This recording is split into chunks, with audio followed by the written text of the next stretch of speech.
అందరికీ నా నమస్కారాలండి. ఇప్పుడు మీరు చూస్తున్నది కాకతీయ యూనివర్సిటీ డిగ్రీ సెమిస్టర్ 5కి సంబంధించిన ఇంగ్లీష్ మోడల్ పేపర్ చూస్తున్నారు. ఇది 2022వ సంవత్సరంలో ఇవ్వబడినటువంటి పేపర్. అయితే ఈ పేపర్ మీద కోవిడ్ యొక్క ప్రభావం అయితే ఉంది. ఎందుకంటే చాలా వరకు ఈ పేపర్స్లో ఏం చేశారంటే యాక్చువల్గా ఒరిజినల్ కాకుండా కొంత మార్పులు చేర్పులు అనేవి చేయడం జరిగింది. అయితే ఇక్కడ అడిగినటువంటి ప్రశ్నలు ఎలా అడుగుతున్నారు, ఏ పాఠ్యాంశాల నుంచి అడుగుతున్నారు, ఎలా వస్తాయి అనే విషయాలు ఈ మోడల్ పేపర్ ద్వారా మనకు అర్థమవుతుంది.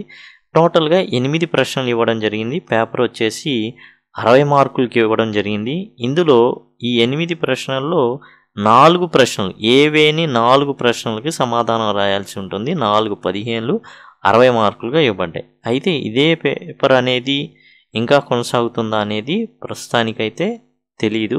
బట్ కాకపోతే ఇవి మనకి ఎట్లా ప్రశ్న అడుగుతారనే విషయం అయితే మాత్రం ఇందులో తెలుస్తుంది. ఇక్కడ మనకు చూడండి, ఫస్ట్ మీరు చూసినట్లయితే too many cooks spoil the బ్రాత్, ఇది వచ్చేసి ఏంటంటే పారాగ్రాఫ్ రైటింగ్ నుంచి ఇవ్వబడింది. 250 to 350 వర్డ్స్ని రాయాల్సి ఉంటుంది. 250 నుంచి 350 పదాలు, అంటే 15 మార్కులు కాబట్టి ఈ విధంగా ఇవ్వడం అనేది జరిగింది. అది గమనించండి. Just too many cooks spoil the బ్రాత్ అంటే కుక్ అంటే ఏంటంటే వంటలు వండేవాడు. అనేక మంది వంటలు వాళ్ళు కలిస్తే ఏముంది, బ్రాత్ అంటే చారు లాంటిది అనమాట, పులుసును చెడగొడతారు. దానికి మనం సపోర్టింగ్ ఐడియాస్ మనం ఏవైనా కానీ మనం రాయొచ్చు. ఇక్కడ మనం చూసేది ఏంటంటే లాంగ్వేజ్ సరిగా ఉందా లేదా అనే విషయాన్ని చూపిస్తారు. ఇక మీరు చూసినట్లయితే ఈ సిలబస్ మొత్తాన్ని పారాగ్రాఫ్ రైటింగ్ ఉందనుకోండి, అది కవర్ చేయడం జరిగింది. ఇదిగోండి చూడండి, ఇది వచ్చేసి ఏంటంటే Kakatiya university degree 5th semester ఏదైతే ఉందో దానికి సంబంధించి ఇంగ్లీష్, ఇదంతా ఈ ప్లేలిస్ట్లో టోటల్ వీడియోస్ అన్నీ ఈ ప్లేలిస్ట్లో ఉన్నాయి. ఇందులో ఇక్కడ మీరు చూసినట్లయితే పారాగ్రాఫ్ రైటింగ్ సంబంధించి ఉన్నదనమాట. దాన్ని మీరు తెలుసుకోవచ్చు. పారాగ్రాఫ్ రైటింగ్ గురించి ఎలా రాయాలి ఒక ఉదాహరణ అనేది ఇవ్వడం జరిగింది. పారాగ్రాఫ్ రైటింగ్ అంటే ఏంది అనేది తెలుసుకుంటాం ఈ వీడియో ద్వారా. ఈ వీడియో ద్వారా ఏంటంటే పారాగ్రాఫ్ రైటింగ్ని ఎలా రాస్తాం సోషల్ మీడియా మీద రాయడం జరిగింది. మీకు ఈ విధమైన ప్రశ్నలు రాయడానికి చాలా ఉపయోగపడుతుంది, దయచేసి గమనించండి. ఇవి ఏంటంటే వేర్వేరు యూనివర్సిటీల్లో కొంతమందికి ఫస్ట్ సెమిస్టర్ ఉంది, కొంతమందికి సెకండ్ సెమిస్టర్లో, అట్లా పారాగ్రాఫ్ రైటింగ్ అనేది డిఫరెంట్ యూనివర్సిటీకి డిఫరెంట్ సెమిస్టర్లో ఉన్నాయి. కాబట్టి ఇక్కడ ఫస్ట్ సెమిస్టర్ ఉంది కాబట్టి మాకు సంబంధించింది కాదని అనుకోవడానికి వీల్లేదు. రాయడానికి ఒకే రూల్స్ ఉంటాయి కాబట్టి దయచేసి గమనించండి. Explain in detail how empathy is related to morality and tolerance. ఇక్కడ మీరు చూసినట్లయితే ఇది వచ్చేసి పాఠ్యాంశం ఏదంటే tolerance is a moral virtue. దీంట్లో ఎంపథీ అంటే ఏంటి, సింపథీ అంటే ఏంటి, దేన్ని మనం ఎంపథీ చూపించాలి, ఇవన్నీ కూడా డిస్కస్ చేశారు చక్కగా. ఈ టాలరెన్స్ ఈజ్ ఏ మోరల్ వర్చ్యూలో అది దానిలో మీకు అర్థమవుతుంది. ఆ ప్లేలిస్ట్ లింక్ డిస్క్రిప్షన్లో ఇవ్వడం జరుగుతుంది. ఒకవేళ మీరు యాక్సెస్ చేయలేకపోతే దయచేసి లింక్ పంపగలరంటే లింక్ అనేది నేను ప్రొవైడ్ చేస్తాను. ఎంపథీ అనే పాత్రని అడగడం జరిగిందండి మొరాలిటీ అండ్ టాలరెన్స్లో రిలేటెడ్గా. అండ్ తర్వాత describe elaborately about the existence of stone as depicted by the poet. ఇక్కడ మీరు చూసినట్లయితే ఎమిలీ డికిన్సన్ రాస్తారు, how happy is the little stone, అది ఎక్కడ వేసిన గొంగలి అని అక్కడే ఉంటుంది రాయి, ఏమాత్రం కదలదు, ప్రశాంతంగా ఉంటుంది అనేసి ఎమిలీ డికిన్సన్ చాలా కొత్తగా రాయడం జరిగింది స్టోన్ గురించి, how happy is the little stone. ఇది కనుక మీరు చూస్తే సింపుల్గా దానికి ఆ యొక్క ప్రశ్నను మీరు రాయగలుగుతారు. ఆ తర్వాత యానోటేట్ ద ఫాలోయింగ్ లైన్స్. ఇక్కడ మీరు చూసినట్లయితే where the mind is without fear and the head is held high, where knowledge is free.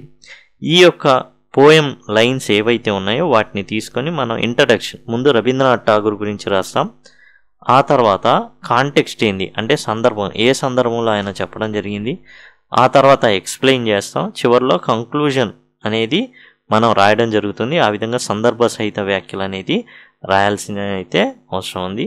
ఇక్కడ మీకు ఇచ్చింది ఏంటంటే నోట్ మేకింగ్ లేదా మేక్ నోట్స్ అనమాట. దానికి సంబంధించి ఎలా రాయాలి అనేది ఆల్రెడీ మీకు ఇక్కడ డిస్కస్ చేయడం జరిగింది నోట్ మేకింగ్లో. ఇక్కడ యాక్చువల్గా ఇది ఇంటర్ సెకండ్ ఇయర్లో ఉన్నది ఏపీకి సంబంధించి, అలానే కొన్ని యూనివర్సిటీకి సంబంధించి 3rd సెమిస్టర్లో కూడా ఉంది. విధానం అయితే ఒకటే, 3 ఎగ్జాంపుల్స్ తీసుకొని రాయడం అయితే జరిగింది, ఎట్లా చేస్తారు ఏంటి అనేసి. కాబట్టి ఇది మీకు చాలా చాలా బాగా ఉపయోగపడతాయి ఈ 3 ఉదాహరణలు అనేది. అవి చూసిన తర్వాత మీకు అవగాహన వస్తుంది, కాబట్టి మీరు చక్కగా రాయగలుగుతారు. దయచేసి వీటిని చూడండి. అండ్ తర్వాత వచ్చేసి what pattern of relationship has Aadhaar notice between nature and resident of Bengaluru. ఇక్కడ మీరు చూసినట్లయితే ఇక్కడ వేర్ సిటీస్ వర్ నేచర్స్ హ్యావెన్, ఇక్కడ దీంట్లో బెంగళూరు అనేది ఏ విధంగా అభివృద్ధి చెందింది, అక్కడ ఉండే ప్రతిదీ చెరువులు కానివ్వండి, బావులు కానివ్వండి, ఇవన్నీ ఎట్లా ఏర్పడినాయి అనేది టోటల్గా ఈ యొక్క 13 నిమిషాల దాంట్లో టోటల్గా డిస్కస్ చేయడం జరిగింది. చాలా సింపుల్గా ఉంటుంది, అక్కడ నుంచి మీరు ఈజీగా సమాధానం పొందొచ్చు. తర్వాత what positive effects do holiday tradition and rituals have on people. Positive effects ఏంటి, సెలవులు లేదా పండగలు ఉండడం వల్ల, పండగలు వచ్చే సెలవులు కానివ్వండి, పండగల వల్ల మనుషుల మీద ఎలాంటి పాజిటివ్ ఎఫెక్ట్స్ అనేవి ఉంటాయి. ఒక ఎనర్జీ అనేది జనరేట్ అవుతుంది, అందరూ కలిసిపోతారు, అందరూ ఒక చోట గుమిగూడతారు, ఇట్లాంటివి ఉంటాయి. అవన్నీ కూడా ఇందులో డిస్కస్ చేయడం జరిగింది. తర్వాత prepare an expository speech on climate change. ఇది వచ్చేసి మీరు చూసినట్లయితే క్లైమేట్ చేంజ్, వాతావరణం మార్పు మీద ఒక స్పీచ్ని ప్రిపేర్ చేయమన్నారు. దాని గురించి రాయడం, అసలు ఈ క్లైమేట్ చేంజ్ అనేది దేనికి దారితీస్తుంది, అసలు ఎందుకు వస్తుంది, అంటే ఏం కారణాల వల్ల క్లైమేట్ చేంజ్ అనేది, వాతావరణ మార్పులు అనేది దేనివల్ల జరుగుతుంది, కారణాలేంటి, దాని ప్రభావాలు ఏంటి, దాన్ని ఎదుర్కోవడం ఎలా, ఈ యాక్చువల్గా ఇవ్వడం జరిగింది. దీనికి సంబంధించి 5th పేపర్ 5లో ఏదైతే కాకతీయ యూనివర్సిటీ ఇంగ్లీష్ సెమిస్టర్ 5లో ఇవ్వడం జరిగింది. ఇదండి టోటల్గా 8 ప్రశ్నలు ఇచ్చారు, 4 ప్రశ్నలు రాయాల్సి ఉంటుంది, 4-15 60 మార్కులు. ఇది కోవిడ్ మార్చ్ ఆ టైంలో దాదాపు 2022లో ఇవ్వడం జరిగింది ఈ పేపర్, ఫిబ్రవరి మార్చ్ టైంలో. కాబట్టి కొంత ఎఫెక్ట్ ఉండడం వల్ల ఈ విధంగా 4 ప్రశ్నలు మాత్రమే అటెంప్ట్ చేసే విధంగా ఈ పేపర్ అనేది సెట్ చేయబడింది. టోటల్ సిలబస్ ఏ విధంగా ఇచ్చినప్పటికీ కూడా మీరు ఈ సిలబస్ని కనుక ప్రిపేర్ అయితే సులభంగా ప్రతి దానికి ప్రశ్నను మీరు సులభంగా రాయగలరు. అండ్ నోట్ మేకింగ్ అనేది చాలా చాలా ఈజీ.